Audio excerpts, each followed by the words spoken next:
Dave from Online Casino HQ. Today I'm with Duncan Garvie, who is the founder of BetBlocker, and also Alex Smith, who you've obviously be aware of on the site, who has written quite a lot of our content. So welcome, Duncan. Thanks for giving up some of your time to be with us today. So first off, can you tell us about your journey into iGaming and what motivated you to start BetBlocker? Oh, my journey into iGaming started a long time before BetBlocker. That's a relatively recent thing. I started out my journey. Well, my background's in mathematics. I've both have qualifications in pure mathematics, and I was a maths teacher for about 4 years. My journey with gambling started as a professional player. So for a number of years, I made money by winning. Not wanting to go too much into that, I then moved into the affiliate space and specifically the complaint management space. So I founded thepog.com, which is now being rebranded as casinoreviews.com. Initially, that was informal. So we were just managing complaints between players and online gambling operators, and just using our relationship and our reputation online to try and leverage the right outcomes. As time passed, various regulatory entities instituted what's known as alternative dispute resolution. Effectively, the regulator didn't want to manage complaints themselves, so they looked to outsource it. So we were the only affiliate-based complaint service to be approved as an ADR. So we've acted officially within both the UK and the Maltese licenses to manage complaints. We currently represent over 25% of all MGA licensed operators. So that's about 300 gambling operators where we can give legally binding rulings. Is this now? Yes, this is right now. I didn't realise that. Where BetBlocker came from was actually the complaints. Around about 2017, we started to see quite a sharp increase in the number of responsible gambling related complaints we were receiving. Now, this makes sense. Consumers, with the UKGC coming in to regulate the market, consumers were becoming more aware of their rights, and more of them were starting to call out when they didn't feel that the industry had looked after them properly. At that point in time, I looked around to see what other support services we could direct signpost for these users. Mm-hmm. And the first thing I looked at was blocking software. So this kind of like came about partly because as an affiliate, which you were with the POG, you could see what from the players that you were referring, the yield per player that the casinos would make, and with your other hat on, being an ADR, you could see the type of complaints that were coming in, and a high small percentage were related to responsible gambling, where the actual operator hadn't looked after the player as they should. I would be cautious about using a broad brush to say what the reasons for these complaints were. There were plenty of situations where the operator had actually followed the rules, but the player was still in trouble. So the player was trying to get round. Well, the player was looking for grounds to get their losses refunded. But that didn't necessarily mean that the operator had done anything wrong. There were other situations, and we identified quite a few of those as well, where the operator hadn't met the licensing standards. Some of those operators then cooperated with us and ensured that they corrected the situation. Others weren't as cooperative. So yeah, I mean, the the need that we identified for BetBlocker that need was taken straight from our interactions directly with players. Specifically, as I said, I went and tried to look for other services because recovering money for somebody who has lost too much gambling is one thing. There are debates surrounding whether that is actually the best thing for the player, but regardless, that's one thing. But it's actually kind of more important to get that person to the right support services, to start addressing the core problem, to start speaking to people, to start taking action to stop this repeating. Because with addiction, that's exactly what's going to happen. It's going to happen again and again until we take action to prevent it. So I looked specifically at blocking software first, and I was a little surprised to realise that all the blocking softwares that were available on the market were commercial in nature. They all required a subscription fee. Now, I understand the reasons for that. Look, how do you fund it? How do you fund it?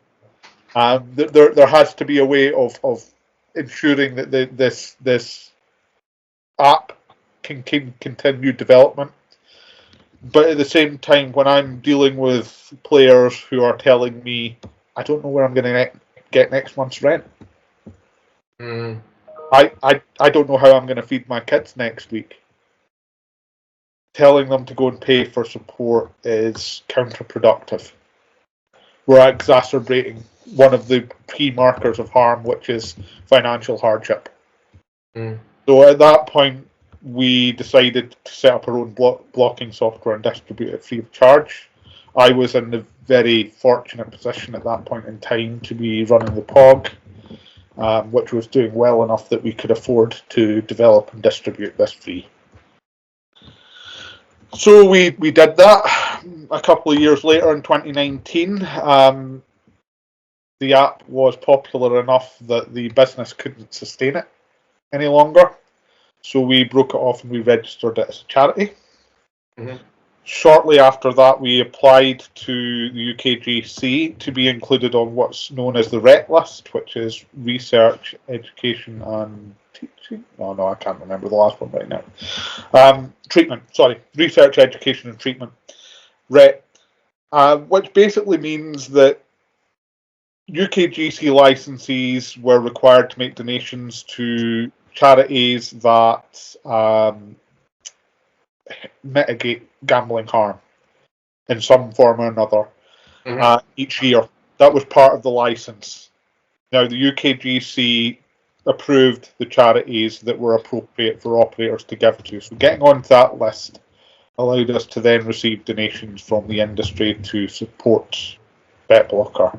And we've just continued on running that way ever since. To be clear, though, BetBlocker isn't just a UK organisation, and we're receiving donations from operators all over the world: the US, Sweden, Romania, lots and lots of places, Spain.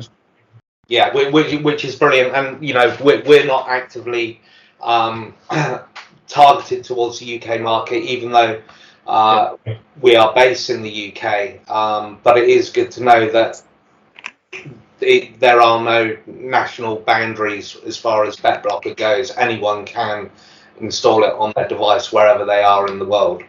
I have always held quite strong opinions on this front. It doesn't cost BetBlocker a great deal of money to support additional users. We could see a tenfold increase in our user base overnight. And servers wouldn't struggle with it. And gambling addiction is no different in Venezuela or South Africa, Taiwan than it is in the UK. So when you going back to setting up BetBlocker, what were the main challenges that you faced, and how did you overcome them? That's a big question. Well, initially, it's fundamentally the development of the app itself. What you've got to understand about blocking software is that we're always fighting the operating system. No operating system wants to allow an app developer to create an app that can never be removed. Mm-hmm. Because if you could do that, a virus developer could create a virus that could never be removed, and the second your device got that virus, you'd just have to throw it away. So we have to develop an app that is as difficult to remove as possible while still staying within the guidelines and the structural function that the operating system will allow. So that's very challenging, and that keeps us on our toes. Every time one of the platforms updates, we have to update as well to cover any new loopholes or to address any bugs that come up because of the new update. I wonder if I'd love to come in on that with the actual effectiveness of the blocking software. And I know that different operating systems provide quite significantly different levels of tamperage cover, so to speak. And from my own testing and research and whatnot, especially when it comes to mobile apps, without going into any specifics, they are relatively easy to circumvent. Whereas on, if set up correctly on desktop and Mac devices, you can have a lot more safeguards put in place. What do you feel about, where does obviously I don't think anybody expects that blocking software is a be all end all, or that's the only thing necessary. But if people are watching, or parents or worried loved ones or whatever, do you think that blocking software on its own is enough? Especially we read from parents that are worried their kids are tech savvy, they'll find a workaround. So I guess two questions. How did that kind of factor into your, the building of the app? And I guess what would you say to those people that have those concerns, knowing that they're not foolproof and they can't be, as you mentioned earlier? Yeah, you're absolutely right, Alex. Blocking software isn't a magic bullet. It can never be a magic bullet. The fundamental truth about blocking software is, even if it was perfect in its function, all you need to do to regain access is buy a new phone. 150, 200 euros, done. What blocking software is there to do is provide an artificial cooling off period. What we're there to do is make it as difficult as possible for you to re-access, so that when you get that urge at 10 o'clock on a Friday night, you've had a few drinks and you really want to play, it's going to take you 2 hours to figure out how to get round it. It's going to take you at least 24 hours to order a new phone. We are there to try and slow you down so that you get time to think and get back in motion. That's what do you have any? Sorry, I'm just curious. Do you have any data, or do you know of any studies that pertain to the? Because I agree exactly with what you're saying. I think anyone that gambles has had urges at times, and sometimes it can be surprising how quickly they come on, how intense they are, but also on the other hand, how quickly they go too. So I'm in full agreement that sometimes even just stepping outside for 5 minutes is enough. But do you know of any studies or research that backs that up? Out of a curiosity. Standpoint. We'd need to go away and dig into that. What I can say is that we have a lot of anecdotal evidence, because we deal with thousands of users day in, day out, and we get feedback from them. sometimes it's quite negative. So sometimes it hasn't worked for somebody, or they've had technical issues and they're quite angry. For the first about 3 to 4 years of BetBlocker, I did the user support. And it was surprising how often, when you were challenged by somebody who is quite aggressive and quite upset, that just by talking to them and explaining calmly and working with them, you reach this point in the conversation where they open up and the real reason that they're angry starts to come out, and you can get some quite intense and personal conversations surrounding that. And yeah, I mean, we get a lot of feedback in that way about the impact the app has on people's lives. So yeah, you know what, I would need to go away and dig into the data. The data is difficult to get because, well, on one hand, the blocking softwares that have been available prior to BetBlocker are all commercial and require commercial businesses to give up sensitive information for research, and they can be a bit touchy about that, understandably. And from BetBlocker's point of view, we actually minimise the data we collect because the service, it's important to us that the service is anonymous. Because of the stigma that's associated with gambling addiction, and quite often the shame that's associated with gambling addiction, it's important to us that the service remains anonymous to use. And that restricts how much we can do in terms of data diving. So yeah, it's an unsatisfying answer, but I can't give you too much on that one. Sure, yeah. And I mean, it's interesting, you say, excuse me, about the commercialized nature of the previous apps. I think was it Gamblock was one of the first major commercial ones.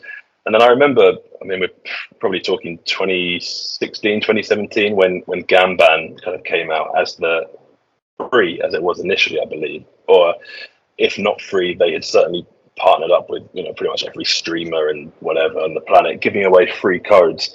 I was a little surprised when it kind of transitioned over to I mean, it's a hard line, isn't it? Like you said earlier, people have to develop this product, but I have a lot of trying to for the team at Gamban, and I know from talking to them that they tried very hard to get this to be industry funded.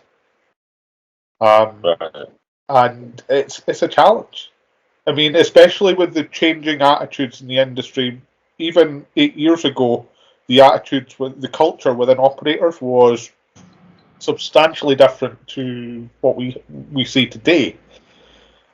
And even at the start of BetBlocker, we have significant partners right now who have really, I can't understate how much their funding has helped us get through, but who initially asked us the question, why would we support a tool that's going to stop our customers accessing our services? As I said, attitudes and culture within the industry is changing, and it's changing fast. Sorry to jump in here. Do many operators actually signpost customers that they've identified with having an issue with responsible with a gambling issue? Do they signpost them to you, or is it just the GamStop that they signpost them to? No, we have numerous operators that signpost us. Some build in logos to the footer of their site. Some build it into the responsible gambling material. Others are looking to build it into their user support interactions. So they'll build it into template emails. They'll build it into the script for their live chat representatives when certain conversations come up. We even have some operators who have, and we are looking to address this over the near to mid future where we can get a little bit more data on this. But we've even had some operators who wanted to do A/B testing that we could facilitate to see where putting their signpost for us was most effective in driving users to come through and check the tool out. So yeah, I mean, don't get me wrong, we still encounter operators who we can't even get a conversation with a responsible gambling team. But there are, I would say it's far more common to find responsible gambling reps now who are proactively looking for ways that they can support players. I think it's interesting, and coming back to the funding side of things again, and what you've just said about operators, some more willing to play ball than others. I remember, and this is I think probably pre-GAM ban, but maybe around 2015, there was a scheme that I think received quite a lot of controversy at one point, because it turns out that a lot of these bigger operators, I think Betfred, a lot of the sports books, the big sports books, William Hill potentially, they actually had thousands or a significant number of GamBlock subscriptions. They were worth 69 or 79 quid, whatever it was at the time, and I believe that they made it deliberately difficult to actually find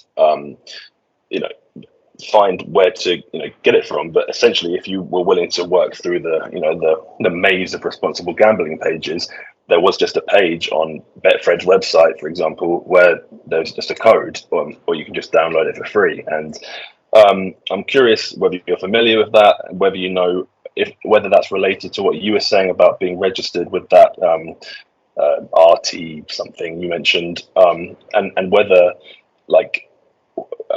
if you do know anything about it, and I guess if the operators were paying a fee for every customer that signed up, you can at least understand their hesitance to push them out. But that kind of seems like that to me is where a lot of this responsible gambling stuff really started to get some attention. The way that operators don't have the player's best interest at heart a lot of the time.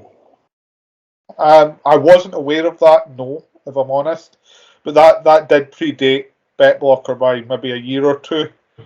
By the sounds of the timeline, as far as handing codes out goes,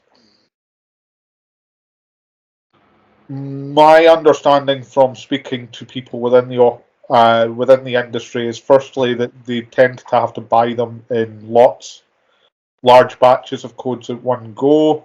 It can be quite expensive, and they, even without burying them, even if they're talking within their live chat scripts, it's more challenging to get users to take up. Look, the reality is, blocking software, it's always difficult to convince people to engage with blocking software. That's just a reality. That's proven. But when they also require a code, so they download the software, they get to a certain point, they then need to contact the operator to get a code and wait on the operator coming back. This all delays the time to blocked. And from a psychological point of view or position, especially for the people who are most in danger, they are wavering between two things. They're looking to block right now, but there's also this desperate voice in the back of their head that is telling them to go and try and win it back. The only way that you can get out of this, go and try and win it back. And that means you have a very, very short window before that voice takes control to get them over the line of blocked. So this whole back and forward with codes and things can be challenging to deliver results. And I think with what you say there about the the urgency, it's probably good to dive into another question I had, which was how BetBlocker differs from some of the other responsible gambling tools out there, and I guess go as technologically deep as you can or want to, and okay. I'd be curious And maybe I'll try and push back a bit if I think I can do so without getting workarounds out in the open. That's to say, look, there's a limit to how much I'm going to talk about the technological side of things. Of course, yeah. The simple facts are this is actually it's a problem we face with the Play Store and the App Store. A lot of users will use the review sections in these stores for reasons that aren't actually don't align with reviewing. What they're looking to do is they've set up a block. They're annoyed that they can't get rid of the block, and they're looking to pressure us to remove it for them. So they leave us a negative review in the hopes that we'll remove it for them, and we won't. And the other side of that is that a lot of people use it instead of contacting user support. And we can't discuss technical issues out in the open like that because it could give hints to other users as to potential workarounds. So we're very, very sensitive to that. But if we're talking what's the difference between BetBlocker and other blocking softwares, first and foremost, it's the charity aspect of it. That sounds like it's financial rather than technological, but running as a charity actually provides us a totally different model that allows us to deliver a lot more flexible product. When in the first instance, yes, we don't need to gather any user information, so we don't collect names, email addresses. This reduces the stigma and the shame barriers to engaging the support. This also speeds up the activation process. So we were just talking about how delays can result in people going back to gambling instead of committing to blocking. With both Android and iOS for BetBlocker, you can go from download to blocked in under 2 minutes. And that's because we don't need to collect the user's personal information. We don't need their payment information. We're not asking them to hook it up to Google Pay or PayPal or anything else. This also is security. Look, if the big banks can get hacked, if Google can get hacked, BetBlocker can get hacked. Yeah. If we have a big list of people, of contact details for people who are vulnerable to gambling addiction, there are plenty of unscrupulous parties within the industry that would take that list and use it as a marketing tool. Just need to go on Google and you can see that straight away within seconds. So exactly. So by not collecting this information, we don't have that list. If we don't have that list, if we get hacked, what are people going to find? They might find some conversations between our team about how to fix a bug. That's all they're going to get.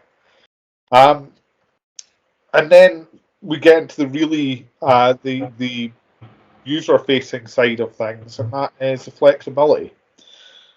If you're going to run blocking software as a subscription service, the block has to conform to your renewal cycle. By removing the renewal cycle, we can offer blocks of any length. So right now we offer from 24 hours right up to 5 years.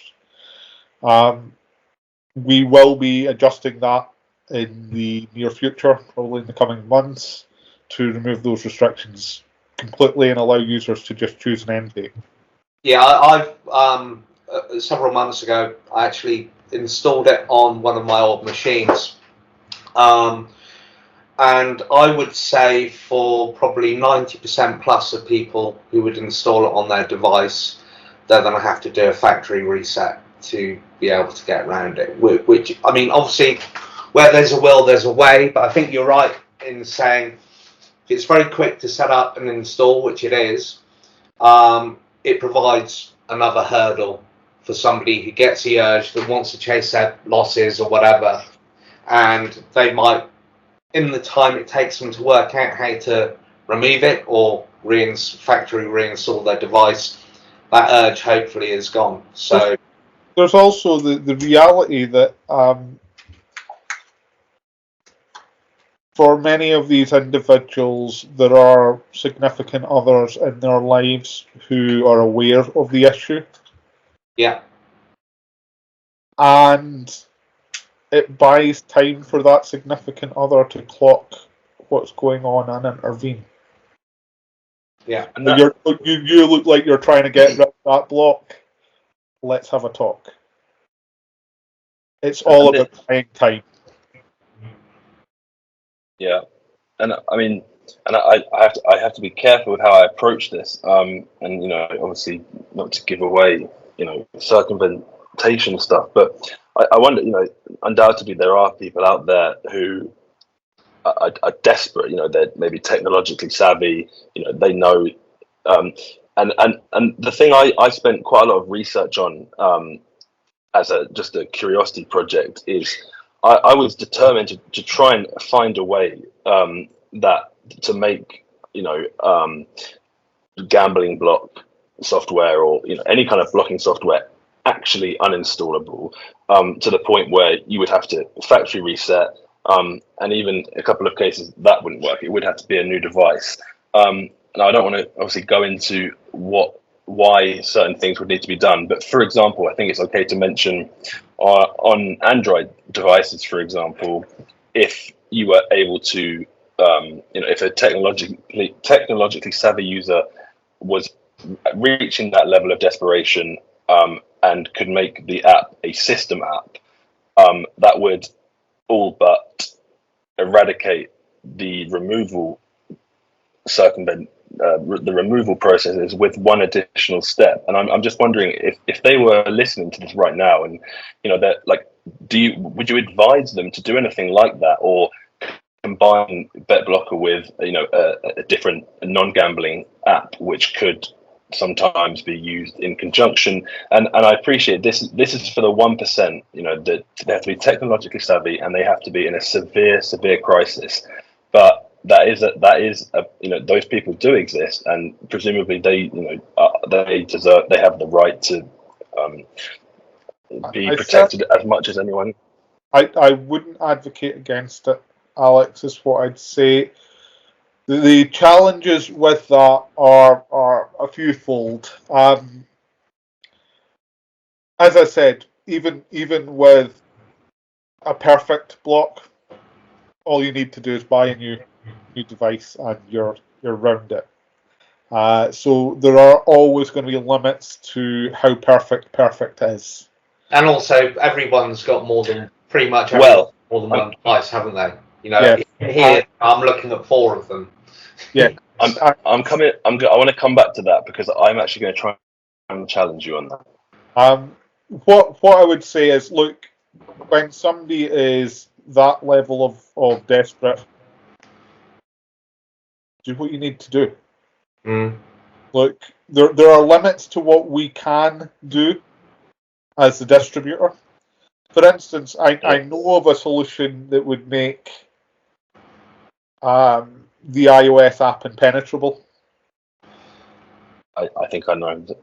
But doing so is very challenging for the user to set up. It's quite invasive, and the level of uptake we would get on it would be next to nil.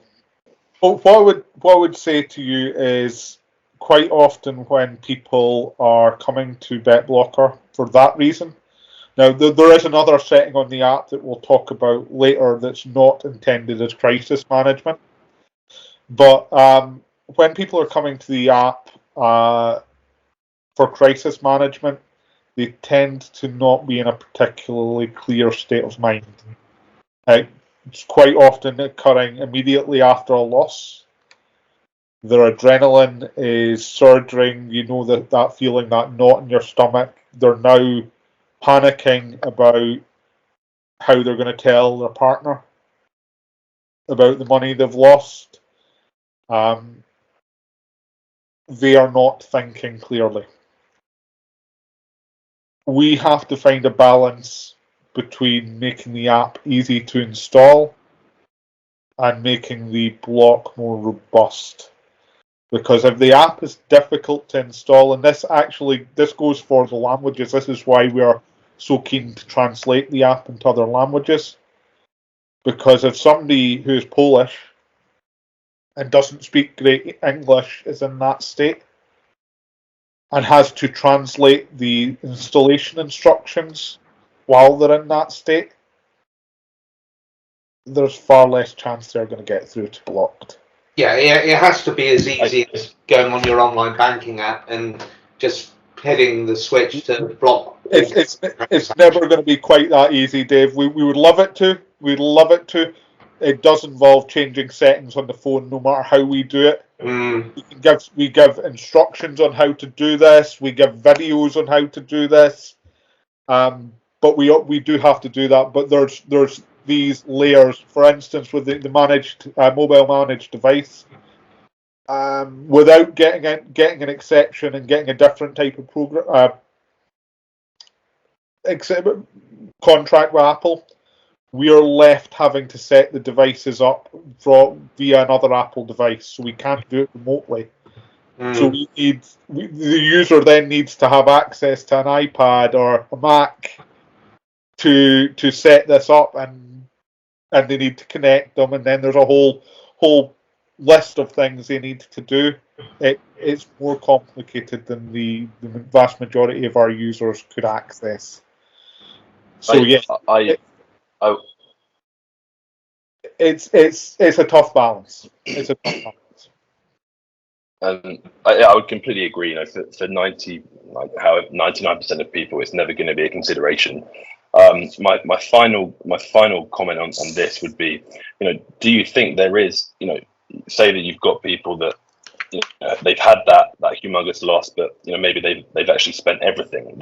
So they're in crisis mode, but they cannot gamble anymore, and, you know, they have that reality check when they wake up and they say, okay, today I want to put in as bulletproof steps as I can, so that, you know, this time at least, you know, I'm going to try and, you know, not gamble my rent the minute it comes in. Do you think there would be a benefit to a set of instructions or similar, explaining how, because if you do have somebody with a second iOS device, and especially I did this myself, you can imagine how difficult that was, having to you know, but if you have a trusted person and a secondary Apple device, we're talking minutes, and then it is completely it's.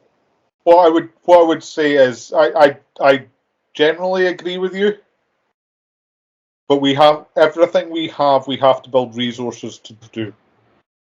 And if we have unlimited money to spend to develop those resources, thumbs up. What would the resources be, out of curiosity, for that? Well, the resources would be developing a protocol that would work as a template, videos to walk people through, etc., etc. We would need to develop web pages. I mean, our website is 5 pages at the moment. We're talking very small. We keep it minimal because we don't have an unlimited bankroll. As a charity, we are a very small team. Right now, there are 3 people working for BetBlocker. Me, and I do all my work voluntarily. We have our Chief of Safer Gambling Partnerships, Pedro Romero, and we have our User Support Manager. That gives you an idea of how small this ship is. We support tens of thousands of devices every day. Wow. We have to prioritize our funding, of course, going into helping the most people we can. Now, as I said, if we get to the point of unlimited funding, fantastic. Yeah. I will freely admit 2023 was a very good year for BetBlocker. We've seen a lot of things coming together. 2024 has already been better than 2023. We're smashing it right now. It's been fantastic. And we are hoping to expand the team a little over the next 12 months. But yeah, it's all about targeting, and I would always stress to you again that it's about effectiveness as well. If somebody is that addicted, there are ways around it just by buying a new device. It is 100. So sorry to interject, but from my role posting on the forums at Casino Meister, when we've had players come in, obviously with a gambling problem issues, I always, as a matter of course, I don't signpost them to be gamble aware or GamCare or any of the other responsible gambling charities. I always, and I think all the team and the posters on Casino Meister do as well, signpost them to BetBlocker.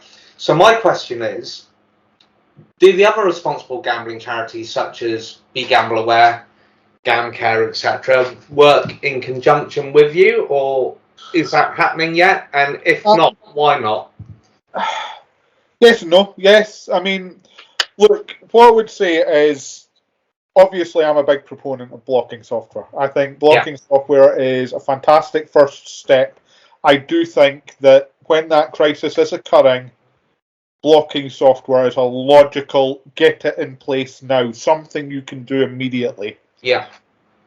But I'm also very pragmatic about this. Blocking software isn't a magic bullet, and it has been shown to be far more effective when it's used in conjunction with other forms of support. As to other organisations, look, we've had the same journey as I think a lot of small organisations have. It's about building relationships, and it's about building a reputation, and that takes time. I can't deny over the years there have been periods where I've been very frustrated with the cooperation within the sector. But at the same time, I would actually I'd single out Gamble Aware in the last sort of 8 to 10 months. The team at Gamble Aware have been absolutely fantastic with us. That's great. They reached out, they got in contact with us. We've submitted various funding proposals, specifically relating to the transition between the former RET system and the incoming levy to help ensure that we remained consistently funded during this period. Their team has been supportive from the outset. So we are, and you see that as well. I mean, at the ICE conference this year, we were one of 2 charities selected by Clarion Gaming to receive funding from ICE itself. Oh wow, excellent. It was absolutely fantastic. I have a giant cheque sitting upstairs for over £20,000. Oh, fantastic. They contributed to us. Now, that's come about because their teams got to know us and got to know what the project is. Yeah. It's about talking to people and just actually, I mean, as fantastic as the funding from Clarion Gaming has been, the truth of the matter is that the PR that came along with getting that award has done even more for us. More charities are reaching out. I've spoken to about 2 or 3 this week. We were talking to more operators who are keen to find out about the project. As I said, I'm not going to tell you that I've never been frustrated with this. Dave, you've spoken to me for enough years that you know I have. But at the same time, there's a natural evolution to this. And once you start to build that reputation and you start to get to know all the right people, it becomes easier. Yeah, I'm just curious, you know, now that we're kind of talking briefly about operators or, you know, other iGaming companies and stuff, have you or are you aware of any other blocking software that have faced any minor or significant backlash from anyone? It could be an operator, or has there been any attempts to prevent this, or dare I even say, have any operators reached out and offered money to be excluded from any blocking methods you use? I look. I understand the anxiety a lot of people have surrounding funding from the industry for the prevention of gambling harms. I can hand on heart say that I have never had any operator even attempt to allude to anything inappropriate in order to get funding. I couldn't speak to other blocking softwares. Maybe it's happened to them. I don't know. But any funding we've received has been given either entirely unrestricted, or it's been given with some restrictions, but those restrictions are an agreed project. For instance, we worked with L&L Europe to develop the Dutch language version of our app. We worked with GreenTube Novomatic to develop the German language version of the app.